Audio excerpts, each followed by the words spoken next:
Contrairement à la division qui fait rage au niveau national, l'élection à la présidence de l'UMP dans les Yvelines n'a pas fait l'objet de discussion. Elle a été remportée par François Fillon. L'ex-premier ministre remporte plus de 59% des suffrages pour 40% de votes pour Jean-François Copé. Sur 10 793 inscrits, 6 361 votants se sont déplacés jusqu'aux urnes. Une bonne participation qui veut dire que c'est une campagne qui a bien intéressé nos militants et qu'aujourd'hui, à l'UMP, on a une démarche citoyenne et les militants ont été votés. François Fillon remporte la victoire sur la plupart des circonscriptions. Sur la première circonscription, François Fillon obtient 62% des votes contre 37% seulement pour Jean-François Copé.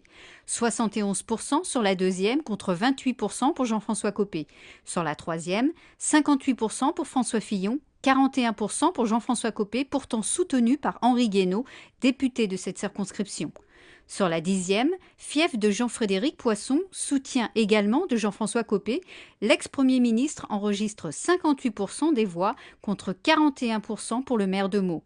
Sur la 11e, François Fillon obtient 56% contre 43% pour Jean-François Copé.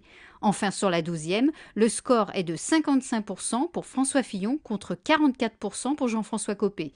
Les deux hommes étaient venus ces derniers jours dans le département pour s'exprimer auprès des militants, à commencer par François Fillon à Poissy, mardi 13 novembre, entouré de ses soutiens. Il n'est plus là pour satisfaire son ego. Plus du tout. Il me l'a avoué lui-même. Et donc on a besoin de ça pour conduire l'UMP et la droite et pour rassembler au plus large. Regagner dans les urnes dès 2014 avec François Fillon, c'est possible parce que c'est le seul qui peut à la fois être suffisamment ferme pour nous ramener les électeurs qui sont partis au Front National et en même temps suffisamment républicain, ouvert, serein pour nous ramener les électeurs centristes qui sont partis voter Hollande. Samedi dernier, Jean-François Copé était quant à lui à Saint-Germain-en-Laye. Le maire de Meaux avait souhaité rencontrer les Yvelinois pour son dernier meeting, le département où il a grandi.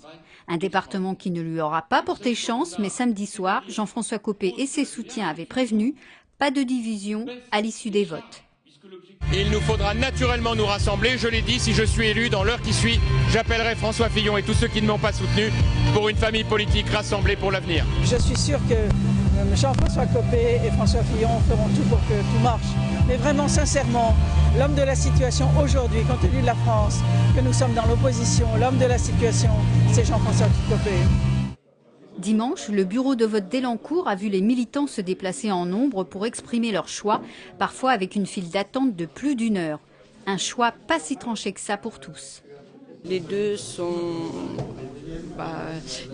Ils sont peut-être un petit peu différents, mais je pense que l'un comme l'autre ont des grandes valeurs pour défendre la France.